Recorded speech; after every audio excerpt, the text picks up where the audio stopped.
Selamat pagi sahabat Alkitab yang terkasih. Marilah kita mengawali hari ini dengan melakukan perenungan akan firman Tuhan.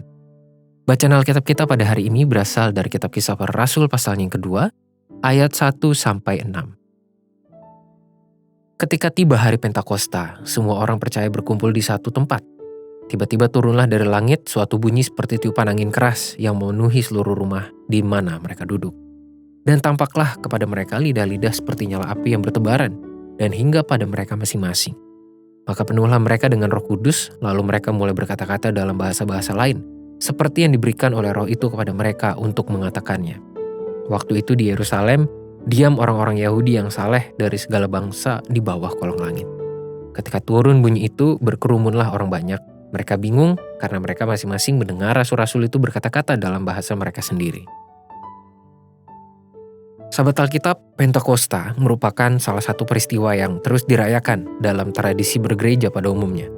Melalui perayaan ini, setiap umat Tuhan mengingat dan memaknai besarnya dampak kehadiran Roh Kudus atas diri setiap umat yang menerima Kristus. Memang, terdapat banyak bentuk pemaknaan dan perayaan atas hari Pentakosta. Masing-masing denominasi pun memiliki pemahamannya yang khas atas kemampuan berbahasa seperti yang muncul pada ayat 4. Maka penuhlah mereka dengan Roh Kudus, lalu mereka mulai berkata-kata dalam bahasa-bahasa lain, seperti yang diberikan oleh Roh itu pada mereka untuk mengatakannya. Namun renungan ini tidak akan menitip beratkan perhatian pada pemahaman manakah yang lebih benar terkait topik tersebut, melainkan berfokus pada fakta yang tertera pada teks Kisah Rasul 2 ayat 1-6 itu sendiri. Salah satu nilai yang sangat berharga dalam kisah ini adalah mengenai pemberdayaan dari Roh Kudus atas diri setiap umat yang menerimanya. Hal ini terbukti melalui catatan pada ayat 6 yang menunjukkan bahwa setiap orang Yahudi saleh yang berasal dari berbagai daerah dapat memahami perkataan para rasul yang berbahasa dalam pimpinan Roh Kudus. Hal yang sangat menarik adalah catatan pada ayat 6 yang menuliskan mereka masing-masing mendengar rasul-rasul itu berkata-kata dalam bahasa mereka sendiri. Artinya, dapat kita simpulkan bahwa setiap orang Yahudi yang berkumpul di Yerusalem pada saat itu tidak hanya berasal dari berbagai daerah, tetapi menggunakan bahasa yang berbeda pula. Meski demikian, ternyata mereka sangat dapat memahami perkataan para rasul dengan bahasa mereka masing-masing. Inilah sebuah universalitas bahasa Roh Kudus yang hadir melalui diri para rasul. Sahabat Alkitab, catatan pembuka mengenai peristiwa Pentakosta ini semestinya menyadarkan setiap umat percaya tentang keterbukaan dan keuniversalan kuasa Roh Kudus melalui diri setiap pengikut Kristus.